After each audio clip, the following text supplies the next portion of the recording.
Hi dears, welcome to Home Queen Treats. இன்னைக்கு நம்மளுடைய Home Queen Treats சேனல்ல வந்து தந்தூரி சிக்கன் வீட்ல பண்ணது இந்த ரெசிபி உங்க கூட ஷேர் பண்ணிக்கிறது எனக்கு ரொம்பவே ஹாப்பி. ஸோ அது கூட வீட்ல பண்ண மயோனைஸ் அதுக்கப்புறம் மின்ட் சட்னி இந்த ரெசிபியை தான் இன்னைக்கு நான் உங்க கூட ஷேர் பண்ணியிருக்கேன். கண்டிப்பாக உங்களுக்கு இந்த ரெசிபி ரொம்ப பிடிக்கும். ஸோ அதுக்கு இன்னைக்கு 2 முழு கோழி நாங்கள் பண்ணோம். பட் அளவு பார்த்தீங்கன்னா ஒரு முழு கோழியோட அளவு நான் இன்னைக்கு சொல்லிடுறேன். 1 டீஸ்பூன் மிளகாய்த்தூள், 1/2 டீஸ்பூன் மஞ்சத்தூள், அதுக்கப்புறம் 1/2 டீஸ்பூன் போல் மிளகு எடுத்துக்கோங்க, 1/2 டீஸ்பூன் வந்து ஜீரகம் எடுத்துக்கிறோம். ஃபுட் கலர் எந்த கலர் வேணுமோ அந்த கலரில் கேசரி பவுடர் நம்ம எடுத்துக்கலாம். அதே மாதிரி அந்த கறிக்கு தேவையான உப்பு வந்து எடுத்துக்கணும். அதுக்கப்புறம் சிக்கன் 65 மசாலா இருந்தால் எடுத்துக்கலாம், இல்லை சிக்கன் மசாலா இருந்தாலும் எடுத்துக்கலாம். இது கூடவே கரம் மசாலா, அப்படி இல்லைன்னா வேறு ஏதாவது உங்கள் வீட்டில் மசாலா இருக்குது, அதாவது கறி மசாலா, அதெல்லாம் தேவையில்லை. பட் இருந்துச்சுன்னா நீங்கள் கொஞ்சமாக ஒரு 1/2 டீஸ்பூன் சேர்த்துக்கோங்க.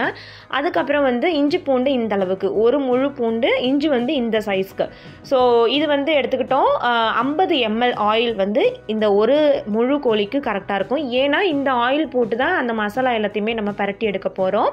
ஸோ இதுதான் வந்து தந்தூரி சிக்கன் பண்ணுறதுக்கு அதில் கொடுக்கக்கூடிய மசாலாவுடைய பேசிக்கான இன்க்ரீடியன்ட்ஸ். இப்போ நான் சொன்ன எல்லாத்தையுமே பவுடர் ஆக்கி அதே மாதிரி எண்ணெய் ஊற்றி இந்த மாதிரி பேஸ்ட் ஆக்கிக்கிட்டோம். இந்த பேஸ்ட்டில் முக்கியமாக தண்ணி சேர்க்கவே கூடாது. ஏன் அப்படின்னா தண்ணி சேர்த்தா கறியில் வந்து மசாலா ஒட்டாது. ஸோ அந்த 50 ml எண்ணெயை தான் நம்ம இதில் சேர்த்துருக்கோம். நல்லா பேஸ்ட் ஆனதுக்கப்புறம் கறியில் அங்கங்கே வந்து லைட்டாக கத்தி வச்சு நம்ம கிழிச்சு விட்டோம்னா உள்ளுக்குள்ளார உப்பு காரம்லாம் இறங்கும். அந்த மாதிரி ரெடி பண்ணிவிட்டு அதை நல்லாவே வந்து ஊற வைக்கணும். ஸோ எவ்வளோ நேரம் ஊற வைக்கணும் அப்படின்றதையும் நான் உங்களுக்கு சொல்கிறேன். ஸோ தந்தூரி சிக்கன் அப்படின்னும் போது நம்ம மேக்ஸிமம் ஹோட்டலில் வாங்கி சாப்பிட்டு தான் பழக்கம். அழகாக வீட்டில் பண்ணலாம். ஆனால் வந்து அதுக்கு பண்ணக்கூடிய கிரில் அது கூட நமக்கு தேவை கிடையாது. நான் அதை எதை வச்சு பண்ணியிருக்கேன் அப்படின்றதையும் உங்களுக்கு காமிக்கிறேன். ஸோ இப்போ வந்து கறியில் அந்த சின்னதாக நைஃப் வச்சுட்டு சின்ன கீரல் கொடுத்துட்டு நான் மசாலா உள்ள நல்லா பரட்டி எடுத்துகிட்டு இருக்கேன். இன்றைக்கி நம்ம வந்து அடுப்பில் சுட்டு எடுக்க போகிறோம் இல்லையா, அதுக்கு அடுப்பும் ரெடி பண்ணியாச்சு. இந்த மாதிரி நம்ம வீட்டில் அடுப்பு எரிக்கிற கறி இருக்கும். ஸோ அந்த கறியை வந்து செட் பண்ணிவிட்டு சுற்றியும் இந்த மாதிரி ஒரு 5 to 7 போல் செங்கல் வந்து பாக்ஸ் மாதிரி அடுக்கி வச்சுட்டு அடுப்பு எரியறதுக்கு தேவையான கறி எல்லாமே ரெடி பண்ணிக்கிட்டோம். ஸோ இந்த அடுப்பை ரெடி பண்ணுறது ரொம்பவே ஈஸி தான்.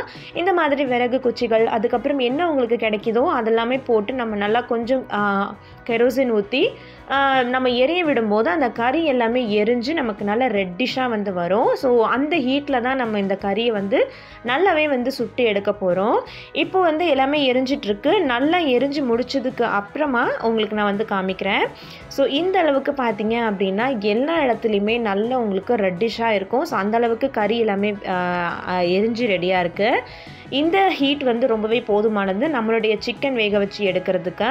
ஏதாவது நம்ம வந்து விசிறி மாதிரி கொடுத்து ஜஸ்ட் அந்த இதெல்லாம் நம்ம வெளியில் வர வச்சுக்கலாம், ஹீட் டெம்பரேச்சரை.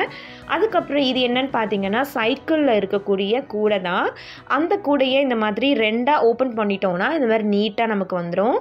அப்படி இல்லைன்னா பழைய ஃப்ரிட்ஜில் இருக்கக்கூடிய ட்ரே அது இருந்தால் கூட நீங்கள் எடுத்துக்கலாம். மேக்ஸிமம் சைக்கிள் கூட அப்படின்றது எல்லார் வீட்லேயுமே வேஸ்ட்டாக வச்சுருப்பீங்க.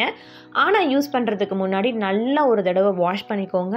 வாஷ் பண்ணிவிட்டு நல்லா ஹீட் பண்ணி எடுத்திங்கன்னா அதில் இருக்கிற பெயிண்ட் எல்லாம் மெல்ட் ஆகிடும். அதுக்கப்புறமும் ஒரு தடவை வாஷ் பண்ணி எடுத்துக்கோங்க. இப்போ இந்த சிக்கன் எல்லாமே பார்த்திங்கன்னா கிட்டத்தட்ட ஒரு 1 மணி நேரம் நல்லாவே ஊறிடுச்சு. ஸோ நல்லா ஊறினதுக்கப்புறம் போட்டு எடுக்க ஆரம்பிச்சிடலாம். அண்ட் இதில் வந்து எண்ணெய் சேர்க்கணும்னு அவசியம் கிடையாது. ஏன் அப்படின்னா நம்ம ஆல்ரெடி மசாலாவில் எண்ணெய் ஊற்றி தான் வந்து மசாலாவே ரெடி பண்ணியிருக்கோம். அண்ட் இந்த கறி வந்து வேகும்போது அதோடைய கொழுப்பு இறங்கி நமக்கு எண்ணெய் கொடுக்கும். ஸோ அதனால் எண்ணெய் எதுவுமே சேர்க்க வேண்டாம். இந்த ரெசிபி வீட்டில் ட்ரை பண்ணுங்கள். ஸோ கொஞ்சம் கஷ்டமாக இருக்கலாம், ஆனால் ஏதாவது ஒரு கெட் டுகெதர் உங்கள் ஃபேமிலி எல்லாமே சேரும்போது இந்த மாதிரி கோழி சுட்டு சாப்பிட்ற கிரில் சிக்கன் வீட்டில் பண்ணுறோம் அப்படின்னா அது உண்மையிலே நல்ல ஒரு ஹாப்பினஸும் நமக்கு கொடுக்கும். இது வந்து என்னோடய ஃபேமிலியில் நாங்கள் எல்லாருமே ஒரு ஜாயினாக இருக்கும்போது பண்ண ஒரு ரெசிபியை தான் உங்கள் கூட நான் ஷேர் பண்ணியிருக்கேன். இந்த ரெசிபியை உங்கள்கிட்ட ஷேர் பண்ணுறதுல எனக்கு ரொம்பவே சந்தோஷம். நீங்களும் உங்கள் ஃபேமிலியில் கெட் டுகெதர் வைக்கும் போது இந்த மாதிரி ட்ரை பண்ணுங்கள். கடையில் போய் ஹோட்டலில் வாங்கி சாப்பிட்டோன்னா கம்மியான பொருள் தான் கிடைக்கும் அதிக காசுக்கு. பட் நம்ம காசு கொடுத்து இந்த மாதிரி கோழி வாங்கி வீட்டில் பண்ணும்பொழுது கம்மி காசுலேயே நமக்கு அதிகமான பீசஸ் கிடைக்கும் போது எல்லாருமே சாப்பிடலாம். இதுக்கு மயோனைஸும் நம்ம வீட்டில் பண்ணியிருக்கோம். அந்த ரெசிபியும் நான் உங்கள் கூட ஷேர் பண்ணியிருக்கேன். ஸோ இந்த மயோனைஸ் ரெசிபி எப்படி பண்ணேன் அப்படின்றதையும் நீங்கள் ஸ்கிப் பண்ணாமல் பாருங்கள். மயோனைஸ் வந்து தந்தூரி சிக்கனுக்கு மட்டும் கிடையாது, நிறைய நான் வந்து சிக்கன் ஷவர்மா கூட நான் போட்டிருப்பேன். அதுலேயுமே வீட்டில் பண்ண மயோனைஸ் தான் நான் சேர்த்துருந்தேன். அதனால மைனஸ் ரெசிபி இன்றைக்கி உங்களுக்கு சொல்கிறேன். முட்டை வந்து பார்த்திங்கன்னா இந்த அளவுக்கு, அதாவது ஒரு 7 போல் முட்டை எடுத்திருக்கோம். ஒரு லெமன் ஃபுல்லாகவே கட் பண்ணி வச்சுக்கிட்டேன். சால்ட் வந்து தேவையான அளவு. பூண்டு பற்கள் பார்த்திங்கன்னா ஒரு முழு பூண்டை இந்த மாதிரி உரித்து கட் பண்ணி வச்சுருக்கோம்.